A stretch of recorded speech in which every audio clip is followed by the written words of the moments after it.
На 22 март 2020 година беше потврден првиот смртен случај од COVID-19 во Македонија. Од тој датум, црниот биланс стигна до 113 смртни случаи од новиот коронавирус. Едно од најзначајните прашања во сите држави погодени од COVID-19 е дали новиот број на смртни случаи се зголемува или се намалува. Еве, како стојат работите во земјава. Според податоците кои 360 степени ги доби од Институтот за јавно здравје, првиот смртен случај од COVID-19 во земјава се случил во 12-тата недела од годинава. Бројот на смртни случаи на неделно ниво потоа расте на 5 па на 17 случаи. Од тогаш не може да се врзат ни 2 седмици една по друга во кој растел или опаѓал бројот на смртни случаи. Тој постојано оди горе-долу. Па дали може да се зборува за тренд на намалување? Мислам дека не.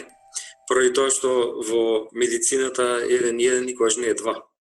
Има болест која што на еден начин, идентична болест, идентична диагноза. На еден начин се манифестира кај еден пациент, на друг, кај трет пациент на сосем трет начин. Има многу изненадувања, многу нагли влошувања, многу непредвидливи ситуации кои што се случуваат за време на третманот на пациенти. Така да некаква корелација, апсолутно ниту пак некакво предвидување не може да се даде.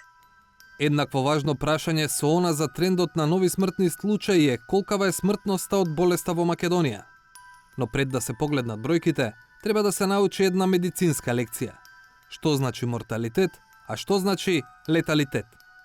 Епидемиологот и раководител на секторот за контрола и следење на заразни болести во Институтот за јавно здравје, Гордана Кузмановска, вака ги објаснува термините. Морталитет или смртност е епидемиолошки индикатор, мерка за бројот на починати, генерално од која било причина која се искажува на одреден број од таа популација, обично на 100.000 жители, но може и на 1.000, 10.000 или на милион во одреден временски период. Леталитет е мерка за сериозноста, фаталноста на една болест, односно покажува колку од заболените завршиле со смртен исход и се искажува во проценти. Така, според дефиницијата за морталитет, земјава има 54 починати од COVID-19 на 1 милион жители. Тоа е највисок морталитет во соседството и ексију државите. Најблиску е Словенија со 51 починат на 1 милион жители, а најдалеку е Албанија со само 11 регистрирани починати на 1 милион жители. Но Кузмановска вели дека оваа споредба мора да се земе со доза на резерва. Од исклучителна важност е која дефиниција на смртен случај од ова заболување се применува во дадена земја регион, за да можат правилно да се толкуваат бројките со кои располагаме. Затоа, неодамна СЗО во едно истражување побара сите земји членки да се изјаснат околу начинот на водење на морталитетна статистика од сите значајни аспекти, па во најскоро време очекуваме да ги сподели резултатите со сите земји учеснички. Во пракса, споредбите само според морталитетот значат дека Македонија е полоша од соседството, ама е далеку подобра од многу западни земји. Например, од Финска, од Австрија, од Германија, Швајцарија. Шведска, Франција, Италија пак се дел од земјите што имаат и 10 пати повеќе жртви на 1 милион жители од Македонија. Една причина за повисоките бројки на морталитетот во земјава во споредба со регионот е токму начинот на евиденција, вели Филипче.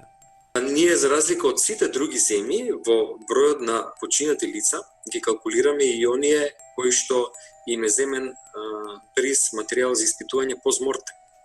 Значи, на многу лица им се зема после констатирањето на смртта. Зашто? Заради тоа што сакаме да бидеме свесни за реалната слика на епидемиолошката состојба во нашата земја, да не затвориме очи пред ниту еден факт. Втората многу важна причина за големите разлики во морталитетот меѓу земјите е бројот на заразени лица.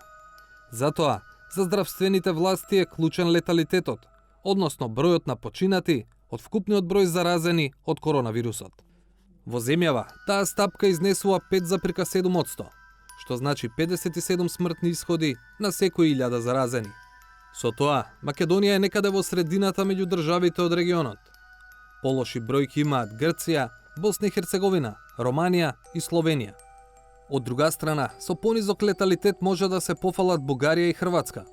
Албанија, Црна Гора, Турција и особено Србија имаат значително па и зачудувачки малку починати на 1000 заразени.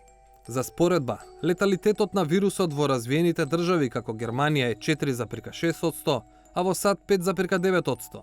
Кај тешко погодените Шпанија, Италија и Франција, бројката стигна до 15,5%.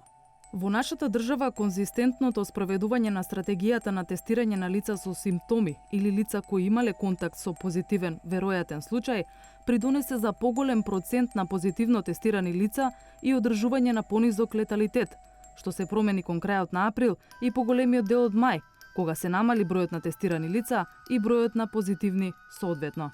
Тоа што е многу тешко да се предвиди колков број на ново заболени ќе има во период кој што тоа ја сведоци сме на прекршување на многу од препораките, на непочитување на мерките за превенција, тоа што е многу битно е во кој момент од стадиумот на болеста пациентот се јавува во болничката установа.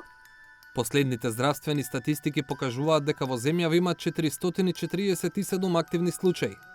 Досегашното искуство вели дека 3 од 4 заболени ќе го прележат вирусот дома, а 1 од секој 4 ќе заврши во болница. Од хоспитализираните, секој 5 завршува со смртен исход.